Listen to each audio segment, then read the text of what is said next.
Hello, Ron Callis here with another episode of Automation Unplugged. Today is Wednesday, December 15th, 2021. Today we are going to be recording show 197. So, yes, we are getting ever closer to the big 200. And what else is going on here in our life or my life? Well, my son's science project is done. This is like a big deal in this house. He's submitted his science project to his science teacher on Monday evening. There was a celebration late at night, and we toasted milk and cookies all around, and even the dog partook. And now we, I think, only have to do the science board over the winter break, because what would be a break without schoolwork? So that's coming up. And then what else have you potentially noticed? Yes, my camera is still not my good camera, because my good camera is kaput. It's broken. Boo. So my Black Magic design, I hope somebody from their company listens to this. My ATEM Mini Pro blew up on me, and I'm waiting for their RMA process to send me a new one. So in the meantime, I'm coming to you with the boring Apple FaceTime camera, or whatever they call the camera on the iMac. But you all know that if you have watched the show live, and I'm just getting some confirmations that we are live. Let me come over here to Facebook just to make sure technology is cooperating. David is going to send me a message in Slack to confirm that we are live. There is the message. Let me confirm. We are now live on Facebook and LinkedIn. Hello, Facebook and LinkedIn. Now I know that you're actually watching and I'm not talking to myself. Although my guests, Casa and George, they're at least here. I see them down on my screen. I'll be putting them on screen here in just a minute. But I do see that you're live. So if you're out there watching live, or if you're watching on replay, it still matters. Type in your name, maybe where you're coming to us from. Type that into the comments, and that will be greatly appreciated. And yes, it helps the algorithms push this out to more of your friends in the industry. Now, I'm expecting potentially maybe a smaller audience right now. Why? Because it's almost Christmas. And everybody in our industry, at least on the residential side, is probably full tilt boogie getting their installs ready for their customers, because it is that time of year and it's utter chaos leading up to Christmas Day. So I feel for many of you. I know there's a lot of long hours, long days, long weeks. And I'm sorry, there's probably no reprieve in sight, because it looks like business is going to stay brisk for the years, months, quarters, and years ahead. So there's probably no big reprieve, and there's no instant solutions to the supply chain issues. Sorry, don't have any good news there. And there's probably no instant solutions to the labor shortages. So no reprieve there. So what you do owe it to yourself, particularly if you're a business operator, is to look at ways, well, how do you maximize the opportunities you have and the manpower you have to really have your business running as well and efficiently and as profitably as you can with what you got? And that's where our guests come in today. So that is what Casa and George are known for. They're running a well-regarded, award-winning integration business out of Denver, and I'll even ask them to brag on themselves a little bit. Yes, so they're now preparing all the neat stuff they've been recognized for in recent years, and they are well-respected integrators. And let's go ahead and bring them on, and so you all can listen and learn more about them. So without further ado, I'm going to introduce you to husband and wife team, George and Casa Harrison. They are the owners and operators of Harrison Home Systems. And let's go ahead and bring them on.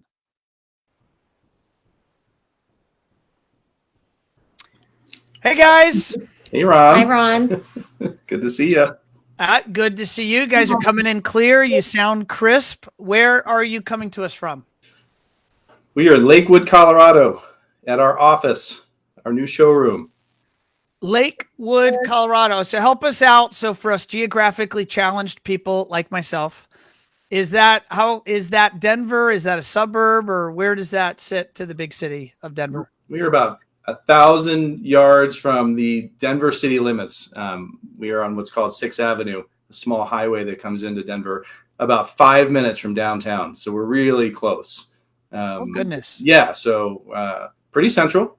In a building we acquired 2 years ago that we're building out, and almost done, but really a great location for us, an area we always wanted to be in, and got lucky and found a spot right where we had always hoped to find one. And so we're close to Denver. So when you go, so CEDIA, I always love my CEDIAs that take place in Denver. How close in proximity is your business to the Denver Convention Center? Yeah, like literally, if there was no traffic, it's probably a 5 to 7 minute drive to the convention center. Right. We're west of Denver. Just west of downtown. Just west. And is that where the convention center, is that called downtown? Because I know there's all those great restaurants and shops. Yeah, that's downtown. Right in the middle of it all. So we're close. Now, where do you live then, far out of town, or where do you guys actually live? We live a little farther west, in the sort of Genesee area. It's golden, but it's in the foothills. So we live up high. We're just almost 8,000 feet. So we drive down into the city. It's about a 15-minute drive every morning. And so also close, but our elevation changes significantly. So I think my house here in Fort Lauderdale officially, according to my plot, sits at 10 feet above sea level. Little different. And if I want to go to the foothills of South Florida, I will go to the local trash dump. And I think that sits at about 60 feet above sea level. And you guys are at 8,000 feet above sea level. Just about. But no moisture. So enjoy what you have. Don't you have to cook food differently when you're at that altitude? Isn't there a temperature? Yes. Does water boil at a different temperature? Yeah. Yes. At 10,000 feet, I think planes are required to have pressurized cabins. So yeah, it is up there a bit. Fun fact. That is a fun fact. So you almost have to walk around day to day with like oxygen masks on. You adjust. Yeah. Your body adjusts. Your body adjusts. Okay, so help our audience understand a little bit just about the business, and then we'll go back in time like I always like to do with our guests. Help us understand Harrison Home Systems. What type of projects do you do? Where do you do them? And then also I'll just tee up with the next question. George, what's your role in the business? And Casa, what's your role in the business? So we are about to hit our 20-year mark in 2022 of being incorporated. Kind of loosely started things in 2000. We can talk about that later, but we're about to hit our 20th anniversary. We're currently at about 27 employees, and we focus on single-family luxury homes. And then we have another niche that we've done really well in luxury condos specifically, not apartments, but just high-end residential condos. We've had a lot of success in the last few years in Denver. So we do very little commercial, although we've done a few hotels and a few boardrooms and restaurants over the years. We've just evolved to a point where we really want to be really good at what we do best and train our team to focus and really excel at the art of integration and in the high-end luxury space. And so that's where we are now, and I don't see that model changing. It's what we do best and what our team loves to do and are passionate about. And so I am the kind of the rainmaker. We have a sales team now though, and they're doing great, but I focus on finding new opportunities and educating builders and architects and the traditional ways in which the luxury residential business I think is done best. That's my focus, and oversee big picture stuff. We've got a great team that really handles things well. So I've finally been able to kind of focus on my highest and best use, which is going out and talking to people and finding out what's going on. And so that's my role in the business. I'll let Casa describe hers. And my role is the director of the finance department, all of the financials, HR, the administration, and then I also have kind of a side role as a marketing coordinator. Side hustle in marketing. Side hustle, yeah. I dabble in the sales department. So. George, I want to. You mentioned something, and I empathize or feel for the comment around. You were historically the primary rainmaker, and now you have a sales department. Is this the idea that others in the company are producing sales? Is this something that's evolved just recently in the last few years over your the full life of your business? Precisely. It's been fantastic. We've got a number of people that are able to generate, but I have two primary full-time sales guys that are just great people, good friends, and have this year in particular has been amazing what they've accomplished. And I've watched them grow into the role, and they're both industry veterans in their own respect. But boy, is it nice to not have 100% of the pressure on my shoulders. I mean, it's been transformative for me in particular, because it's freed me up to do the things on the kind of higher end business development, long-term strategy, and other aspects of the business that I was just, clearly not freed up to do. And so, yes, in the last couple of years, we've been able to really help them grow, and it's been stunning, their effectiveness and the way in which they've achieved their goals. And so, yes, it's been great to have a sales team. That's something new in the last 24 months. That's amazing. Casa, I'm going to help. I'm going to brag for you, because I know that you guys don't like to brag for yourself, so I'm going to brag for you guys. You were the 2021 CTA Smart Home Integrator of the Year. I don't think it gets any bigger and badder than that. And let's say by the Consumer Technology Association. And you've also received many awards, including in 2020, you were the CE Pro Integrated Home of the Year, and you were a winner of the Lutron Excellence Award. So this sounds like a lot of hardware you guys are pulling in here in the last 24 months. How did that happen? I mean, I know people are listening and they're going, my goodness, one day I would aspire to do such things. It's a 20-year overnight success, Ron. I want to learn about it. Like, how do you feel about getting that type of recognition? Oh, it feels like, all of our hard work is paying off. And I think, as far as, entering the awards, because obviously you have to enter the awards. It is a requirement in order to win. Now that we realize that now. You have to enter to win. As we've grown, and I mentioned that I kind of dabble in the marketing side, I have had more time to focus on those kinds of big picture activities, whereas I was always kind of in the weeds before. And I do have a PR background. So it was, first of all, finally having a good story to tell and really high quality projects to show off. And also having, the capacity to do it. So during 2020, I did a lot of writing at home from my desk during COVID. Right. Oh, I think that those awards and that hardware, it is certainly a testament to your side hustle paying off, because that's quite impressive, indeed. All right, but let's go back in time. Maybe Casa George, we'll start with you. How did you get into this crazy business? And then, Casa, I want to hear the same for you. Okay. All right, I'll give you the abbreviated version because it's a long and winding road. So I'm from Philadelphia originally. My mom escaped, we like to say, Philly in 1978 and went straight to the little town of Telluride, Colorado. You may or may not have heard of. It's really grown into a, kind of like it's kind of a big deal now. Like I know that name, but maybe in the 70s it wasn't. Oh no, it was still lawless when we moved there. Oh my God. There's still like a local sheriff, like controlling the people that would ride in on horses and cause trouble. I could tell you stories that would make your head spin back in the day. But it's great. It's a wonderful place. I mean, it truly is. And so talk about a juxtaposition of a contrast. So in 1978, she moved out. Next year, she brought me and my sister out. I was in third grade. I was like, this is sweet, straight from the city to this hippie town and Telluride. But, it played a role eventually. So I was back and forth in grade school between Philly and Telluride.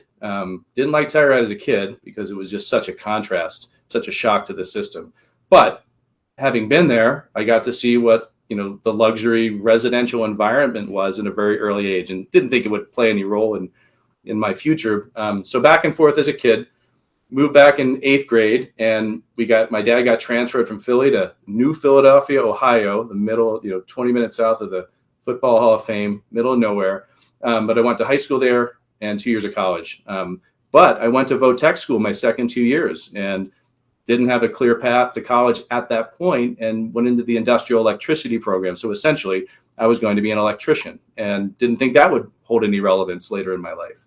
But I did really good. I get a total nerd, 2 years, perfect attendance, got a bunch of scholarships, and ended up going to a technical college for 2 years. And then realized I wanted to go to a more traditional 4-year college and transferred to Kent State. And in 92, decided, what am I doing in Ohio? I want to go back to Colorado. I had a quick snowboard instructing life in Cleveland, of all places, a 500-foot vertical. Cleveland, Ohio has ski instructors. Can you believe it? I mean, you would never. I was a big skateboarder as a kid, so I would competitive skateboarder, and so naturally snowboarding made sense. I was a skier in grade school. Anyway, moved back to Colorado to gain residency to transfer to CU. So I was there for a year, but that first year at the hotel I worked at, my manager had a business partner, and they brought their AV company from New York City to Telluride. And so I was working for them part-time. They were like, about, pull wire and stuff like that. I'm like, well, yeah, ironically, I know a little bit about that. It's totally random. And so I worked part-time for this AV company, and it happened to be in the biggest hotel in Telluride at that time. And it had 20 penthouses on, at the top. So I was working in these penthouses in 92, back when Xantec IR repeater systems were all the rage. And that's where I got my fundamentals, and I knew signal flow from my Votech training. And so it just kind of all worked from there. Fast forward till 99, when Casa rolled into town and met her. I had been in the industry for 8 years and realized I love this part of my life, even though I was bartending and being a ski bum in tandem with that. But foundationally, that's where I got my start. And then Casa came into town. I met her. She was just there for the summer. And I decided, out of respect for my boss, I didn't want to compete against him in a small town. So I decided to start my business in 2000, but in Crested Butte, another ski town a few hours away. Was there for a year, realized it wasn't the right environment to start. And so I moved back up to Boulder. And that's kind of really when things started. And then for there was slow, organic growth, the typical story of the installer trying to become a business owner, not knowing what the hell he was doing. And so that's really when things started, I think, in 2000. Was the business you started in 2000, was it Harrison Home Systems? It's the same business you have today? It was. No, I didn't incorporate until 2002. It was pretty loose and casual, but I knew that's what I wanted to do. I don't think the IRS is listening. No, I'm not too concerned. There wasn't much revenue to report. So it was pretty low risk. Pretty low risk. But it's a great, for me, it's a great story looking back. And then fast forward, I'm sure I'm skipping a few things, but, fast forward to 2007. And that's when Casa decided she wanted a career change, and, kind of took a step back, and you saw that I had a need. I was growing it. And that's where you jumped in. So maybe you could tell your story. Sure. From there. I'm a Colorado native and went to CU Boulder, where I met a whole host of friends who had grown up in Telluride. Right. So that's why I ended up there for a summer after graduation, just to kind of, try to figure out what I wanted to do and play for a little bit. And I met George. For better or for worse? For better or for worse. Did you go to snowboard lessons? Is that how you met him? No, we met. I was waiting tables, and we met in a restaurant. That's awesome. Introduced by me. I met my wife in a restaurant. Yeah. I was an international affairs major in Boulder, which I have not done anything very related to that. After I came back, it didn't last long in Telluride. I decided it was time to get serious and get a job. And so I came back up to Front Range, Denver area, and I started my career in public relations. And I actually spent about 8 years doing that in various capacities. I worked for an agency, and then I was an independent consultant. I worked for, my main client was Coors Brewing Company at the time. And that offered me all kinds of big opportunities that I might not have had otherwise, just big budgets, was traveling all over the country. I did some events with the NFL. And I was actually focused on what we call now the Latinx market. And so totally unrelated, but I ended up, at the time that George, the revenue of the company was able to support more people than just a couple of installers. I happened to be at a point where I was ready for a change. I was, again, traveling, to the major markets all over the country, and we wanted to start a family. We wanted to settle down. So I decided to make the jump, and I joined the business in 2007. Was that scary? It was scary. And my parents and even some of my extended family were like, what the hell are you doing? Are you nuts? Exactly. You shouldn't leave your good job to start in this industry that we don't understand. And so anyway, 2007. So we were on a growth path, but still very small at that point. And it was, quickly followed by the 2008 downturn. You had to think, this was perfect timing. Yeah, it was perfect timing. That's good timing.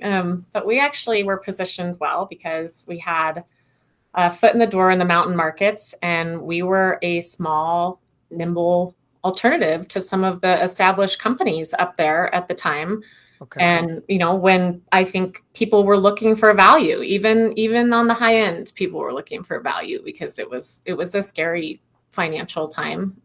We even had clients say to us, the market will never be the same. It will never recover. I remember them saying that, which was not very good. These were our Aspen clients and Telluride clients. So we were still supporting. We were doing a lot of work in Aspen and Telluride, even from our Golden location at that point. And so we were it was easy. We didn't have the overhead of the local guys, the big guys, and so it was we were able to grow our business during the recession because we were the let's call it what it is, the value option in those towns.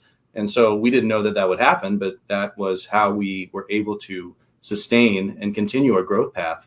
So luck of the draw, I guess. In that 8 to 10 time period, you didn't shrink, you grew. We grew, which was pretty amazing. Got it. And then bring us to the present, Casa. So after the market started to recover in Denver, and we had a couple of kids by that point. I think George got very, very tired of being away. I like to say I got tired of driving to Aspen, a very first world problem. Yeah. Even that became a grind. It is a very first world problem, but nonetheless a problem. Right, especially in the winter. And we had kids, and I wanted to tuck my kids in bed, and that didn't happen for a couple of years when I was up there for we did big projects up there, long duration. So. So I mean, and at the same time, the Denver market began to recover, and then it started to boom, and so we were able to seize the opportunity of getting into the Denver market at the right time, and from there one major thing that happened is that we started to work on the condo buildings, and I think it was about 2013. Yeah, we did our first major condo building. Not nearly as strategic about it as we are now. We didn't necessarily have a good plan in place. We treated those condos a lot like custom jobs, and we learned a lot of lessons by doing that. At one point, I made a conscious decision to stop chasing Aspen and Telluride business from Golden because of the grind. And within 6 months, we landed the first major condo project that had happened in 10 years. It had a lot to do with construction defect lawsuits in Denver, and one billionaire person in Denver basically started this project up and self-insured it. He went against the odds, and that started a small little trend of a pretty large scale condo projects. And since we had successfully delivered this first one, we beat out all the big guys. I mean, we talk about fake it till you make it. I mean, there's a classic inflection point in our business, but we rallied. Our team killed it, and we processed around it, and it set a trajectory for us to have that side niche of luxury condo projects. We've since won every subsequent condo project that was relevant. We kind of cornered the market because we just really focused on it, and so that was and that kind of helped us sustain the larger scale projects, residential projects that we got. So those two things happened in tandem, and that really fostered some exponential growth for us. So that was best decision we ever made, to just kind of focus on your backyard, so to speak.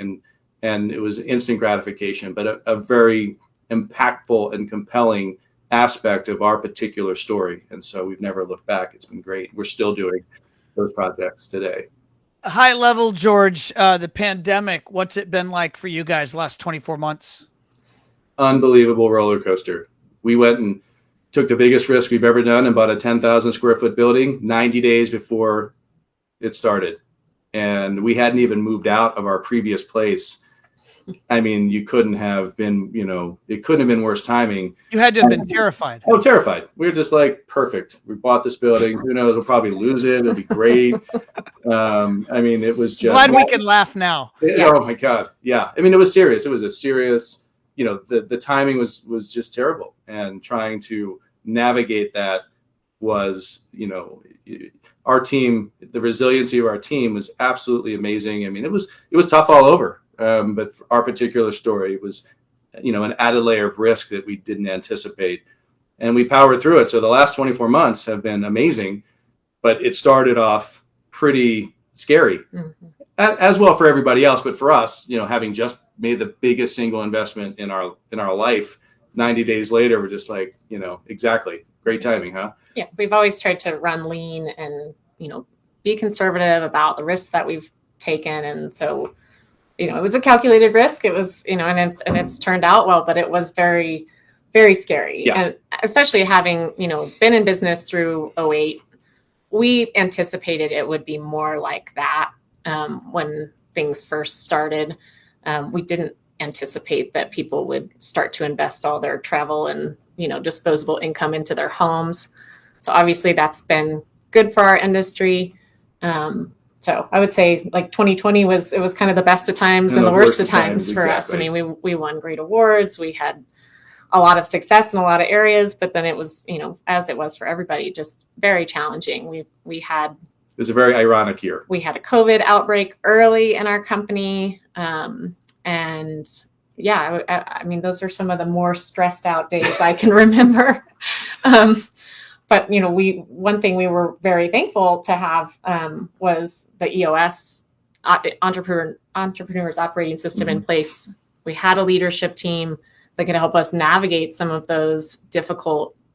It made all the difference. I mean, scenarios. Without question. Yeah. I mean, let's get our audience introduced to what that is. I've talked about it a few times on the show. We practice it here at One Firefly. We started practicing EOS back in Q3 of 2019. And I've even had my EOS implementer on the show and interviewed him. He's fantastic. But for those that aren't familiar, what is EOS?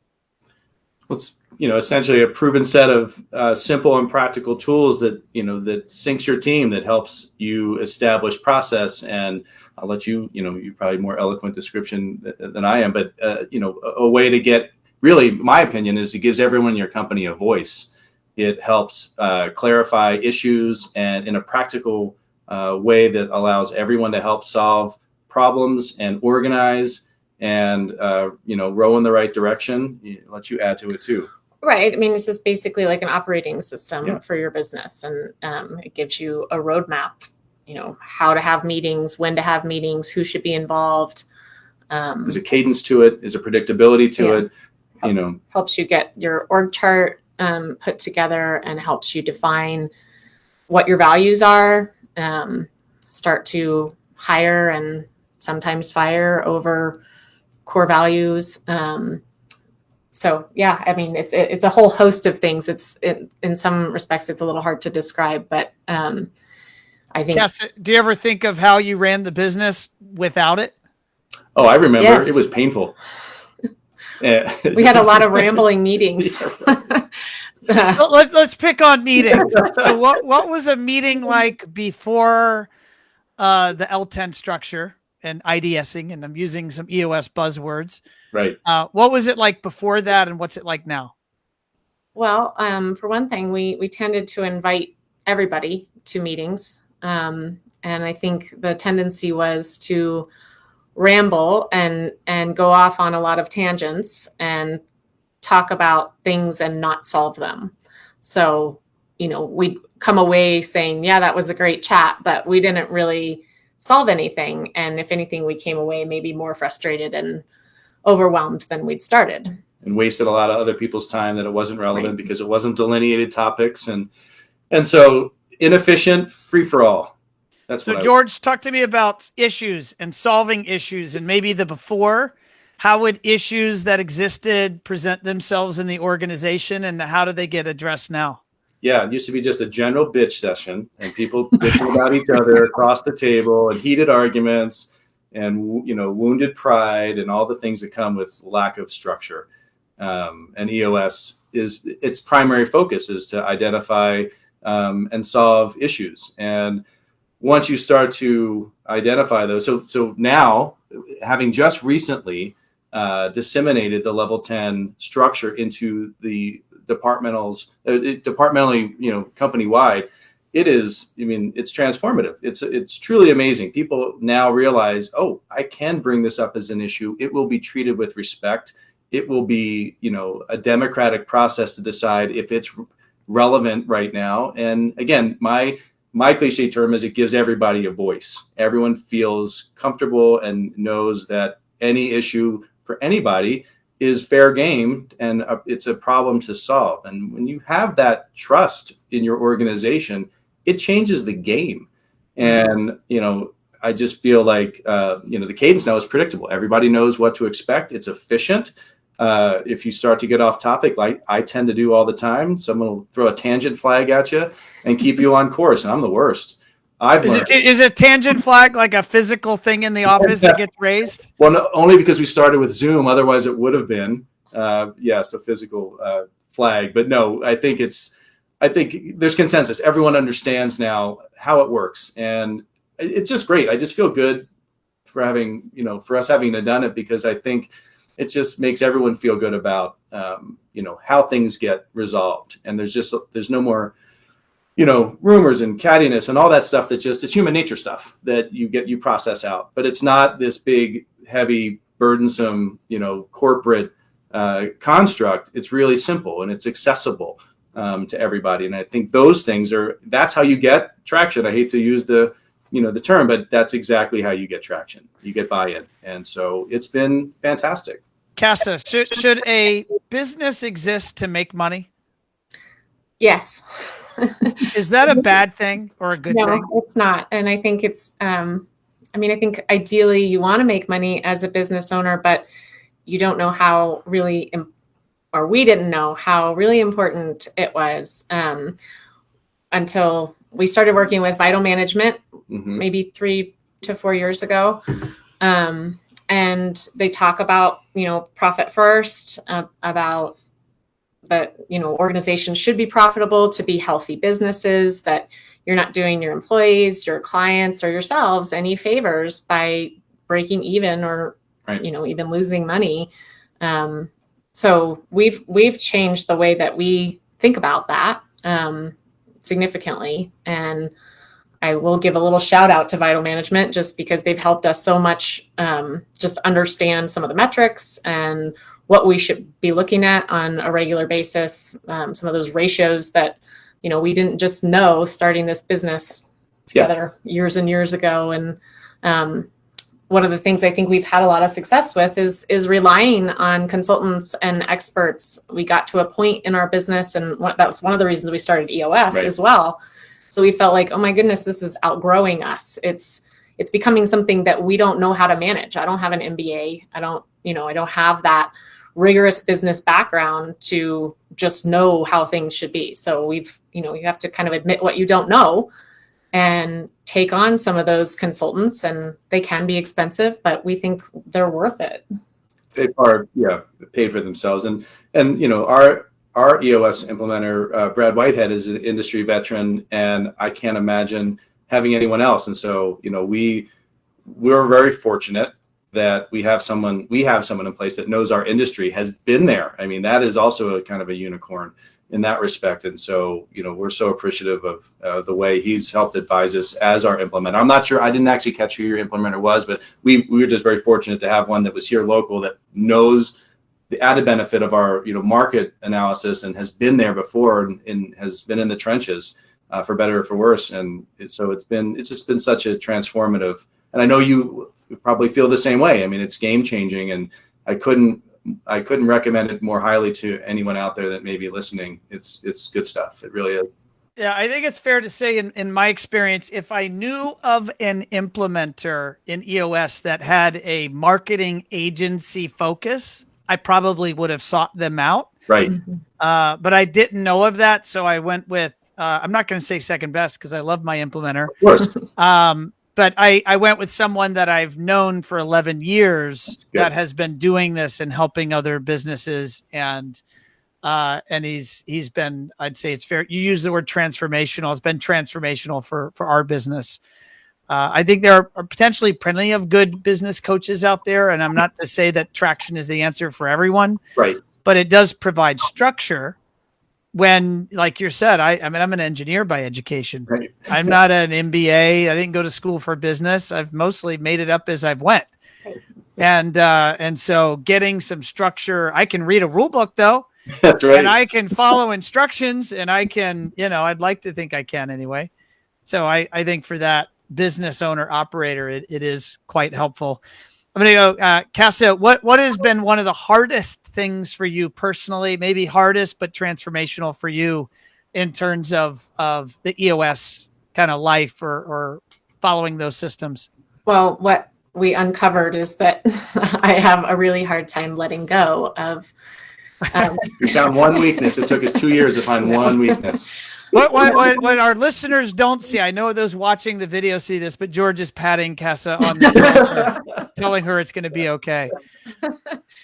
I had to learn to delegate and to let go of things that, are not the best use of my time, even if I think that I will do them better than everybody else, which is not true, by the way, because one of the main things I let go is the day-to-day bookkeeping, and our bookkeeper now is rockstar, fantastic, and she does a better job than I have ever done.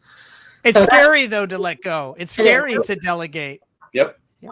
It is. It really is, because you've never had, you don't know what that is. Fear of the unknown. Yeah. But at our annual meeting that we have, our leadership team asked me to delegate. They said the one thing you can do to help the business this year is to delegate. And so I am doing my best. I'm trying, but I have opened up a lot of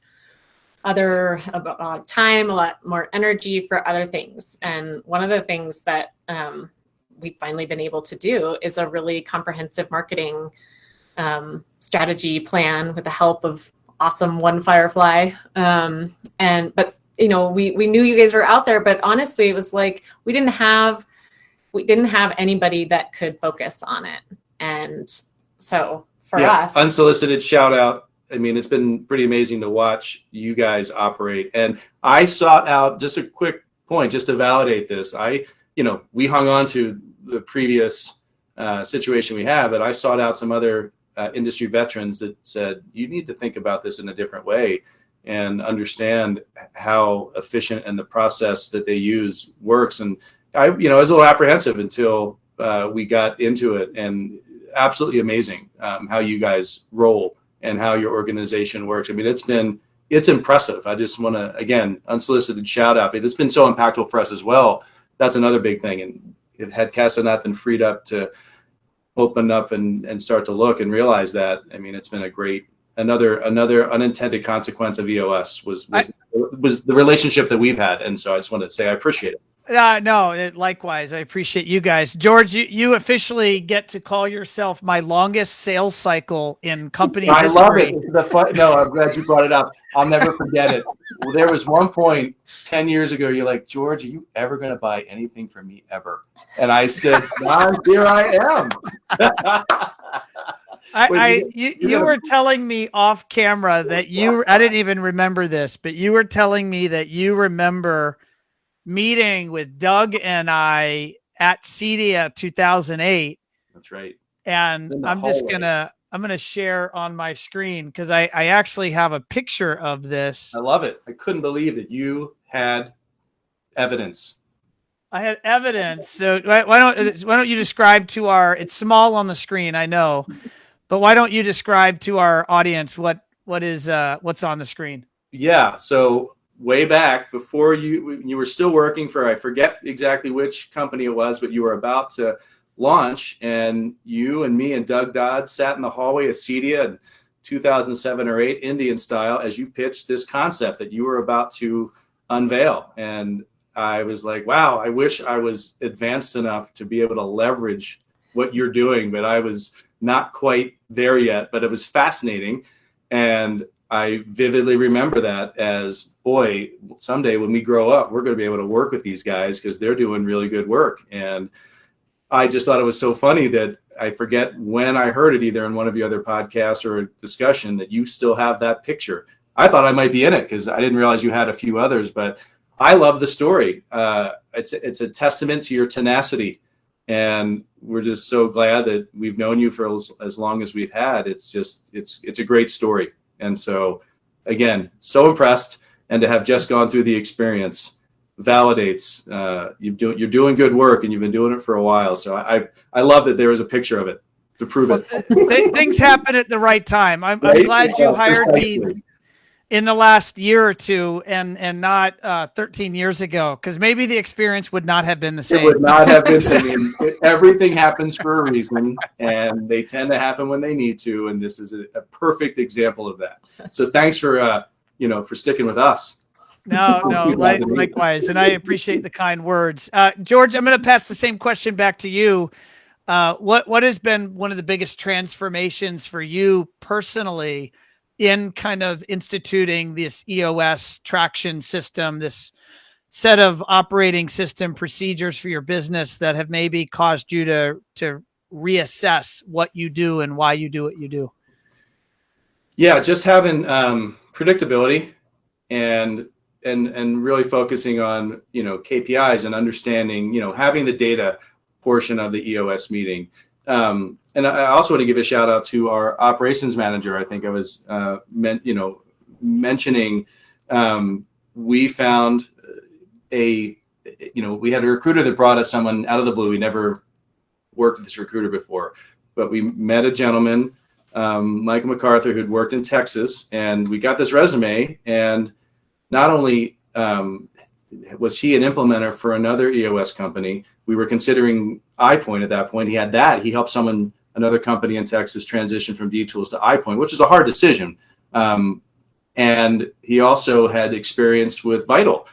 And so it was a total unicorn of a resume, a trifecta. And as soon as I saw it, I'm like, that's our guy. We need that guy to help us, potentially implement, EOS. We had already started down the path, and iPoint, and, also that familiarity with Steve First and his process, that really helped. And when he came on board over a year ago, not only had we felt good about the decision about EOS, but Michael and all his wisdom and experience helped guide me through the path and help me let go of the vine And otherwise, the catalyst wouldn't have been there. So it was a perfect storm of opportunity. That happens to be our story, but he helped he helped me understand that there is light at the end of the tunnel. This will be worthwhile. And it absolutely was.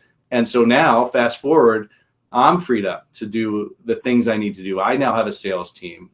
I feel more connected to our team. And we have a leadership team that has been persistent and makes great decisions. It's just been, most companies are run by an owner operator. It's my way or the highway, kind of a dictatorship. And I know I had those tendencies to be a little bit OCD and control freak. You can laugh. She's like, we all know this.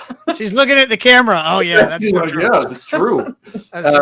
It's been great. It's really helped me develop professionally. It's helped me become a better leader. And I feel now a sincere and genuine sense of gratitude to our team and obligation to do my best work to make their work environment as good as it can be, because they do such great work.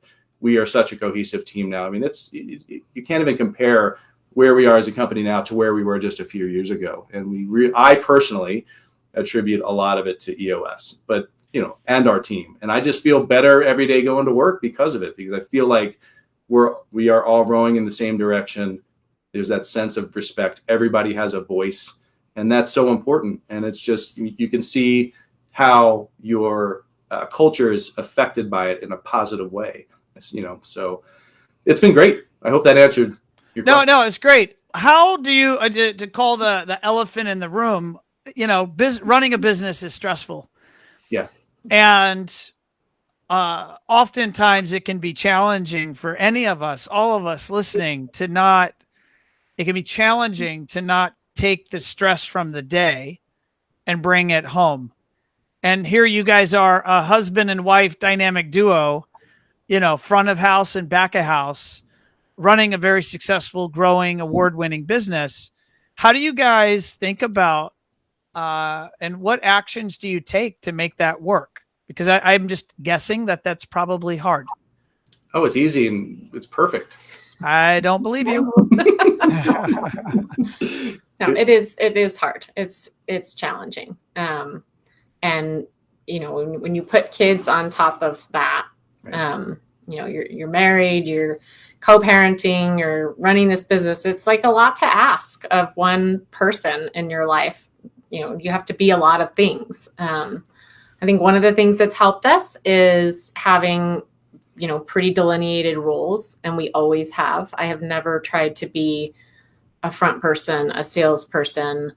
From the time we were small, we've taken on different roles, and now they're even more well delineated and defined. I think also EOS helps. EOS helped that, of course. And I think at home, getting the roles at home kind of straight, and that sounds, I don't know, maybe a little like archaic, but at the same time, it helps us to know that I'm kind of going to be the lead parent, and he's going to be the lead at Harrison Home Systems. He's going to go to the late night networking event, and I'm going to pick up from school, whatever it is. My wife is very clear in our household. I'm the CEO of One Firefly, and she's CEO of the Callis household. Got that right. And it works. Yeah. It works for us. Exactly. I joke with everyone that Casa is the brains and I'm the mouth. And so those two things can, it works well. I think that we have some ground rules. Clearly, I tend to be the one that probably wants to talk about business 24 hours a day because I love it. I'm passionate about it. It's not always the right place and the right time. And our kids laugh, at us as well. And we used to joke about having this safe word this goofy word we came up with when one of us was mad, and that way we just stopped the conversation years ago, and our kids started using it on our behalf at the dinner table. What is it? We will never reveal it.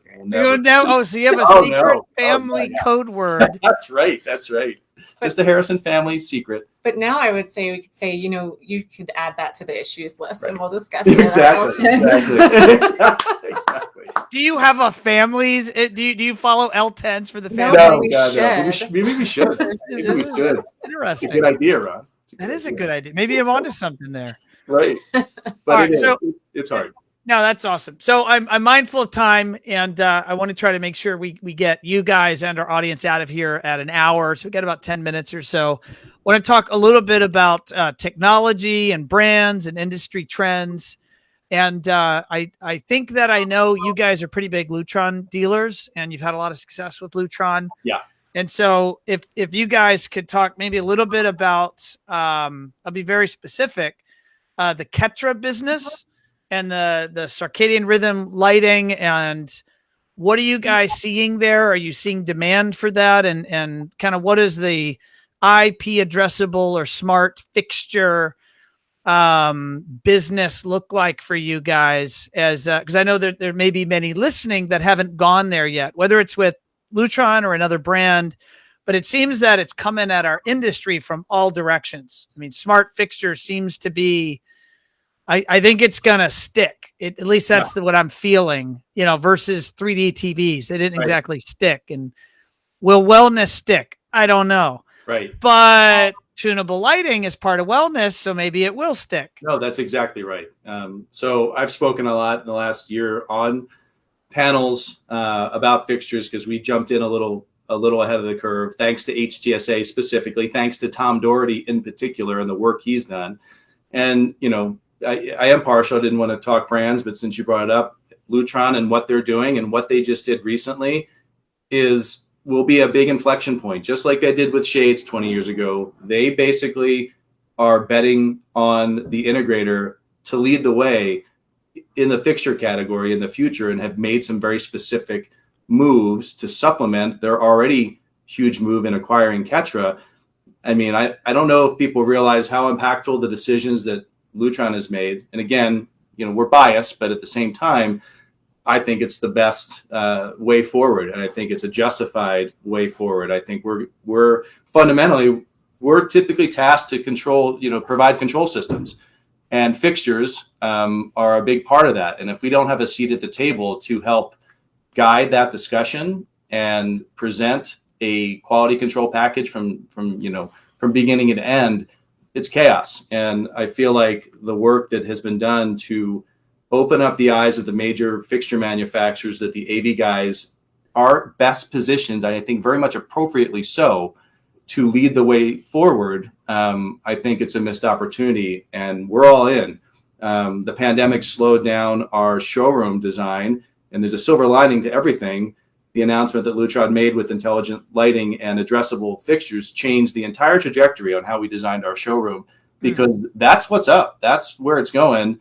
And it's a disruptive phase in this part of the industry right now. So it's going to take a little while, I think, for things to settle out, for people to realize that I think the CI channel is the right channel to move forward and to bring in this new era of intelligent lighting, and Ketra in particular. I couldn't be more excited about it. And I think the industry shares that excitement, and it's real, it's tangible, and it will change our business models. I think the ratio of fixtures to AV, those budgets will rival each other moving forward. We've already seen what shades have done. Fixtures is going to dwarf what shades did for our industry by a factor of 10, in my opinion. And we're completely committed to it. We appreciate the hard work that our industry has done and the way in which it's moving forward. I've never been more excited, and it's real. And so we're very much pushing the envelope as fast as we can. I think Ketra is amazing. And the whole industry as a whole. I'm excited about that. I hope that. No, that's great. Casa, can you talk to numbers and cents? You can be high level. You don't have to be specific, but why should businesses consider being in this category from either a top line retail kind of percentage of the proposal? And then what does bottom line look like? Gross margins and profitability of the category. Anything you want to share from a kind of a back office standpoint? You have opinions there? Well, I'm going to leave it real high level because I don't have the data worked out. But I think in general, I think, when we added lighting control and shades as a big focus for our business back in whenever that was, 08, 09, all of a sudden our, $50,000 control jobs went to $100,000 because we were adding those categories. And so I think what we're seeing now, even just in 2019, the home of the year was, that was like a $750,000 system or so. And we're doing something very comparable right now, but it's over $1 million because we're doing all the fixtures in the house, and it's significant Ketra project. Right. It's a 7-figure job, and a lot of that is the fixtures. I mean, it's a big fixture and lighting control job, and it's amazing, and it's real, and it's impacting our bottom line successively more each year. So it's the same job that 5 years ago would have been a 750 job. Now it's over $1 million because you've simply added a new category to that same project. Precisely. We've been told by the builder we're the largest subcontractor on the job. Yeah. So I mean, it's kind of clear to me that when you widen your net a little bit, your opportunity is going to go way up. And I think, for anybody who hasn't gotten into the lighting fixture portion, I mean, there's a learning curve. I think that just like shades when we started out. I mean, boy, it was painful in the beginning. The graveyard of shades. Miscalculated, mismeasured shades. Oh, yes, are you giving away mismeasured shades for birthday presents to your family members? No, that's actually We're trying to pawn them off on people. I was in Texas a month ago, and I was in a warehouse, and there was the graveyard of mismeasured shades. It was a whole wall of them from floor to ceiling. I was like, what happens to them? They're like, we don't know. Exactly. They just keep piling up. And lighting is even more complicated, and you have more potential for disaster, but you have to get your entire team committed to it. It's from back of house to front of house. It is a initiative. It's not just a random, let's try this. I mean, you have to really buckle down. It has to be company wide. And we've done that. And we've learned a lot from these projects, and we're geared to do this more. But I have no regrets at all. It's been one of the most exciting things that's happened in a long time. And so, I think there's a lot of potential for a lot of people moving forward. So it's good stuff. That's awesome. Cass, I'm gonna pose, this is a self-serving question. So this is everyone's flag to turn off the podcast now, or not, if you really want to listen. But Casa, you guys are good clients of One Firefly, and we love working with you. But it works so well because we have you as an inside, I'll call it liaison for our team, right? So you work with an account manager at One Firefly, and you're liaising with us. How does that work? Can you just describe the mechanics of how you acting as the point person for whether it's One Firefly or someone hires another agency, just why I would challenge that it makes it better when there's actually someone inside the organization to work with and that owns it versus it being whoever the owner is or the CEO, and they've hired that person, but there's really no person inside of the company to liaise with. Right. Well, I mean, I think I used to be on the other side in a different, a slightly different function, but in the PR world. So I worked at an agency, and I understand what it means to have a client who's responsive, who is insightful and can help the agency take its, strengths and talents and customize it to the business. But I think, I don't want to say that in order to be successful with One Firefly, you have to have this background, because I don't think that you do. I think you have to be invested. I think right. you have to know that it's not something that you guys can swoop in and make something really custom with no feedback.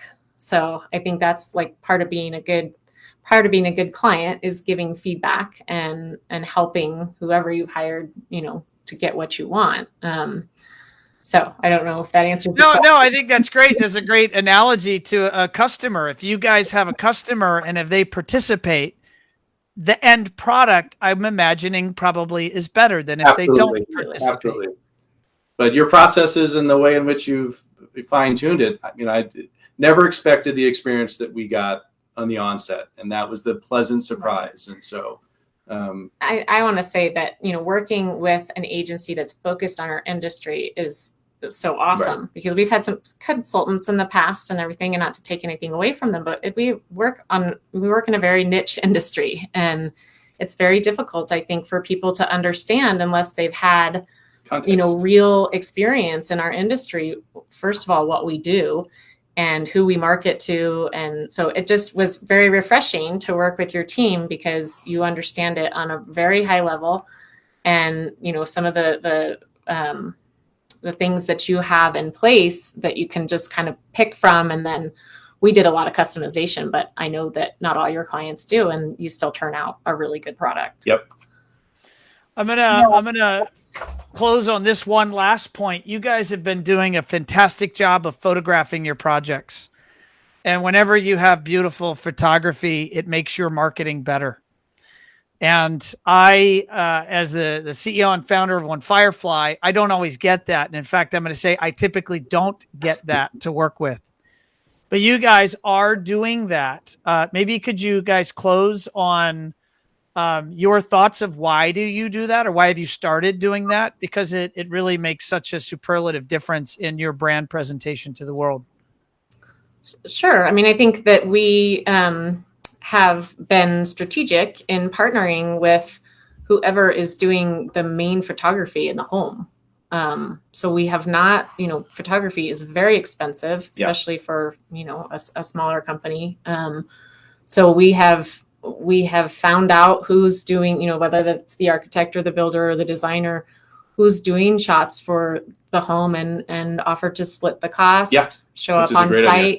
Make sure we get some shots that are relevant to what we've done, because, sometimes our work is airbrushed out, but, the outlets, the speakers, anything like that in magazines, there's a reason why you don't see them, because they take them out. Yeah. So it takes work. I'll tell you, photo shoots are a pain in the butt, and they have to happen at night, and it's a grind, and it's like herding cats, and the interior designer wants something, the builder wants something different than we want. So, you have to earn that, and it's a process, but, the end result, it helps your clients feel like you understand, if you're in the luxury home game, they want to know that you've got legitimate experience, and that's how one way to present that, I think, effectively. George, have you started getting feedback from your customers or prospects that they're seeing this content on your website and in your marketing, and are they commenting? Yes, and our peers and our colleagues, unsolicited compliments, because we had a great site before, but this has really elevated our game. This is, I think, more appropriate to the level we're at these days, and so it's been a pleasant surprise on that side of it too. So some validation. It was worth the effort. Awesome. Well, we're going to close on that. Your website URL that I have pulled up on the screen for those that are listening and not watching is hhsusa.com. So that's a nice short 6-letter URL. Don't see too many of those these days. .com will get you there as well. We abbreviated that a few years ago. It's a lot to Hey, HHSUSA. That's impressive. 6-letter URLs aren't that common. But for those that are listening that want to get in touch with you guys directly, George, I'll start with you. What is the best method that you'd have people, if they want to speak to you directly or learn more about your business? Yeah, that abbreviated URL. So it's george@hhsusa.com, and then Casa is KASSA at HHS. And you pronounced it right. No one gets Casa right, by the way, Ron. Nice work. Well, I don't get full credit because I was pronouncing it wrong at the beginning of this podcast. If we rewind, I said Casa. Did Tori text you? No, I heard you refer to your wife properly, and then I was like, all right, I'm not going to be the dum-dum and not pay attention to that. So now I said Casa. So it's one of those things that, it's been part of my life, my whole life. So I don't really think much of it. And before we finish, I will finish. Congratulations on this. You earned it very well. Absolutely great article too. Yeah. Thank you. I appreciate that. I thought I needed more gray hair to be nominated for that. I promise I don't dye my hair, but I guess there's maybe enough gray that qualifies me. In there quick. And it was a tremendous honor. Certainly proud to have been nominated and That's to awesome. Have won. And that was pretty neat. Yep, and warranted. Thank you very kindly. Well, I appreciate you both. It was awesome to have you on show 197 of Automation Unplugged. And if I don't speak to you before, I want you guys to have a wonderful holiday season.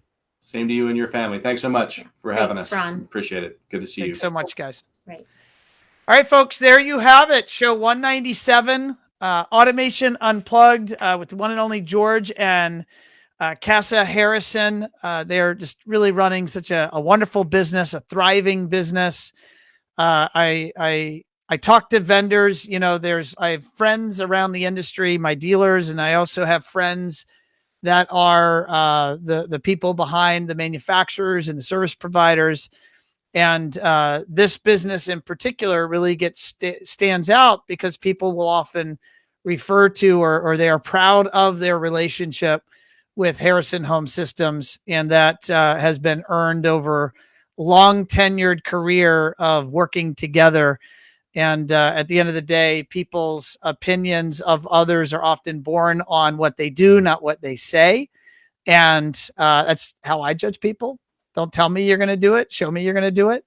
And that is what they do. They're very authentic and sincere, and they're good people, and they run a great business. So on that note, I'm going to remind you, if you have not already subscribed to my podcast in the app. Yes, I know you love watching live or on replay. But if you want me in your ears when you're out walking during the holiday to burn off those cookie calories you're going to consume, I know that you are, then you can subscribe to Automation Unplugged. And we have a new show coming out every week. So would love you to do so. And on that note, there's our website, onefirefly.com. There's our phone number. Actually, there's an 800 number. I don't even know if that 800 number still works. So I'm going to give you my local number, 954-921-2393. That's our office number here in Fort Lauderdale. And someone give this number a call, 877-334-1144. We'll see if that actually rings true. Who gives out 800 numbers anymore these days? It looks like we do. Maybe we need to update that. But all right, I'm rambling. I'm going to leave you now, and I'll see you. I think we're doing a show next week, so before Christmas. So I will see you all there, and have a lovely rest of your week. Thanks, folks.